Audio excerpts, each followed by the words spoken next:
Hello అండి. Welcome back to my channel. ఈరోజు నేను ఈ వీడియోలో డ్రాయింగ్ ఛానల్స్ గురించి అయితే కంప్లీట్ ఇన్ఫర్మేషన్ అయితే షేర్ చేయబోతున్నాను. డ్రాయింగ్ ఛానల్స్ మానిటైజేషన్ అవుతాయా? మ్యూజిక్ ఇవ్వొచ్చా? ఇది ఎక్కువగా కామన్‌గా అడిగే డౌట్ నన్ను. మ్యూజిక్ ఇవ్వొచ్చా అనేది మానిటైజేషన్ సంగతి కాదు. మ్యూజిక్ యూజ్ చేయొచ్చు. అది ఎప్పుడంటే మీరు ఒక డ్రాయింగ్ వేస్తున్నారు. వేస్తూ మీరు మ్యూజిక్ యూజ్ చేయొచ్చు. ప్రాబ్లమ్ ఏం లేదు. ఆల్రెడీ రెడీ అయిపోయిన దాన్ని జస్ట్ చూపిస్తూ మ్యూజిక్ వాడకూడదు. ఇవన్నీ ఇదివరకు మానిటైజేషన్ అయిన ఛానల్సే.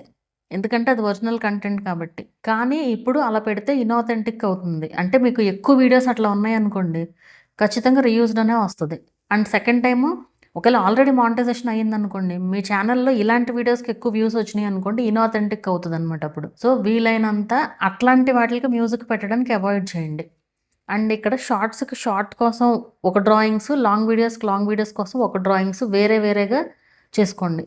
వాటిలిని వీటిలిని కలపకుండా దానికి ఇప్పుడు చిన్న చిన్న డ్రాయింగ్స్ అనుకోండి 3 మినిట్స్‌లో పెట్టేసుకోవచ్చు షార్ట్స్‌లో. కొంచెం లెంతీ డ్రాయింగ్స్ అయితే లాంగ్ వీడియోస్‌లో పెట్టుకోవచ్చు. అండ్ మ్యూజిక్ కూడా యాడ్ చేయొచ్చు. షార్ట్స్‌లో అయితే యూట్యూబ్ ఆడియో లైబ్రరీ మ్యూజిక్ కూడా యాడ్ చేయొచ్చు. అది ఎట్లా యాడ్ చేయాలంటే, మీరు వీడియోని అప్లోడ్ చేసేటప్పుడు యాడ్ చేయాలి. అంతేగాని ఎడిటింగ్‌లో పెట్టకూడదు ఆ సాంగ్స్. మీరు వీడియోని మ్యూట్‌లో ఎడిట్ చేసేసారు.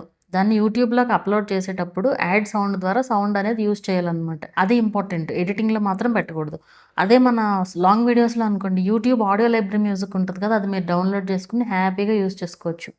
మన యూట్యూబ్ సింబల్ ఉంటది కదా! ఆ యూట్యూబ్ సింబల్ ఉన్నాయి కంప్లీట్ ఫ్రీ మ్యూజిక్స్ అవి.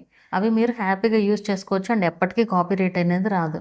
ఓన్లీ థింగ్ మీరు గుర్తుపెట్టుకోవాల్సింది ఇక్కడ వేస్తూనే మ్యూజిక్ వాడాలి. అది చాలా చాలా ఇంపార్టెంట్. కాకపోతే ఇక్కడ ఒక్క నెగెటివ్ ఏంటి అంటే షార్ట్స్ విషయంలో ఒకవేళ మీరు మూవీ మ్యూజిక్స్ వాడారనుకోండి, ఫర్ ఎగ్జాంపుల్ మీకు ఒక వీడియోకి 3,000,000 వ్యూస్ వచ్చినాయి అనుకోండి. ఆ మ్యూజిక్ మీరు ఏదైతే యూజ్ చేశారో వాళ్ళు మీరు యాడ్ చేసినప్పుడు ఎలో చేశారు.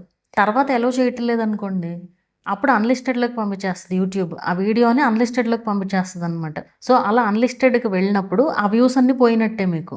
అట్లాంటివి జరుగుతా ఉంటాయన్నమాట. మీరు ఫ్రీ మ్యూజిక్ ఇస్తే అసలు ఏ గొడవ ఉండదు. అండ్ మీరు గనక ఆర్టిస్ట్ అయితే, అంటే మీరు నిజమైన ఆర్టిస్ట్, మీరు ఆర్ట్ నేర్చుకున్నారు, ఈ డ్రాయింగ్ ఇదంతా నేర్చుకున్నారు అంటే నాట్ ఓన్లీ వితిన్ యూట్యూబే కాదు, మీరు యూట్యూబ్ ద్వారా కూడా ఎర్న్ చేయొచ్చు. అంటే లైక్ ఆన్‌లైన్‌లో నేర్పించటము డ్రాయింగ్, ఆన్‌లైన్‌లో నేర్పించొచ్చు. లేదంటే ఆఫ్‌లైన్ క్లాసెస్ పెట్టుకోవచ్చు. అండ్ ఆ క్లాసెసే కాకుండా ఎవరికన్నా ఆర్డర్స్ కూడా చేసి పంపియొచ్చు. అంటే మీకు బాగా డ్రాయింగ్ వచ్చి, ఇప్పుడు మనుషులు డ్రాయింగ్స్ అవి వేస్తూ ఉంటారు కదా! సో, అట్లాంటివి కూడా మీరు ఆర్డర్స్ పైన కూడా మనీ ఎర్న్ చేయొచ్చనమాట. అండ్ కొంతమంది ఏం చేస్తారంటే లేడీస్, ఈ టాలెంట్ ఉంటది. చాలా మంచి టాలెంట్ ఇది ఒక రకంగా చెప్పాలంటే. దీంతో పాటు ఇంకోటేం చేస్తారు, కుకింగ్ పెడతారు, లేదా వ్లాగ్స్ అని పెడతారు. అట్లా మిక్స్ చేయకండి మళ్ళీ. ఏదైనా గానీ మీరు ఒకటే కంటెంట్ వ్యూస్ వచ్చినా రాపోయినా దాంట్లోనే మీరు పడి కొట్టుకోవడమే అంతే. ఆ కంటెంట్‌లోనే. ఎట్లైనా తెచ్చుకోవాలి అనేది కూర్చుంటే ఖచ్చితంగా వ్యూస్ వస్తాయి. వీటిల్లో ఏంటంటే మీరు బాగా వేయడం బాగా రావాలి. అదే మెయిన్ ఇంపార్టెంట్ ఇక్కడ. మీరు వేసే విధానం నచ్చిందనుకోండి వాళ్ళకి, ప్రెజెంటేషన్ ఇంపార్టెంట్, లైటింగ్ మంచిగా ఉండాలి. మీరు చూపిచ్చేది అది క్లారిటీగా కనిపించాలి. అది చాలా ఇంపార్టెంట్. అండ్ ఈ టైప్ ఆఫ్ కంటెంట్‌లో కూడా మీరు కావాలి అంటే లైవ్ చేసుకోవచ్చు. కానీ వాయిస్ ఉండేటట్లుగా చూసుకోండి. ఒట్టి లైవ్‌లో డ్రాయింగే కాకుండా డ్రా చేస్తూ వాయిస్ ఓవర్, అంటే డ్రా చేస్తూ వాయిస్ ఏమి ఇస్తాం అనుకోవచ్చు మీరు. ఎవరైనా లైవ్‌కొచ్చారనుకోండి కామెంట్స్ చేస్తా ఉంటారు కదా! సో, మీరు ఆ కామెంట్స్ చదువుతూనో, లేదంటే మీరు వేసే డ్రాయింగ్‌నే ఎక్స్‌ప్లెయిన్ చేయొచ్చు. సేమ్ లాంగ్ వీడియో లాగానే లాంగ్ వీడియోలో వాయిస్ ఓవర్ ఇస్తారు కదా బ్యాక్‌గ్రౌండ్‌లో. అట్లాగే సేమ్ ఇక్కడ డైరెక్ట్‌గా డ్రా చేస్తూ వాయిస్ ఓవర్ ఇవ్వచ్చు. అలా అయినా చేయొచ్చు లైవ్స్. కాకపోతే ఏంటంటే లైవ్స్ చేస్తే మాత్రం రీచ్ తగ్గిపోద్దనమాట. సో, లాంగ్ వీడియోస్ పైనే ఎక్కువగా ఫోకస్ చేయండి. Long videos, shorts.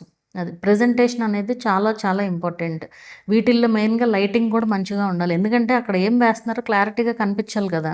సో, మీకు మొత్తం టాపిక్ అంతా అర్థమైందనే అనుకుంటున్నాను. ఇంకేమన్నా డౌట్స్ ఉంటే గనక అడగండి చెప్తాను.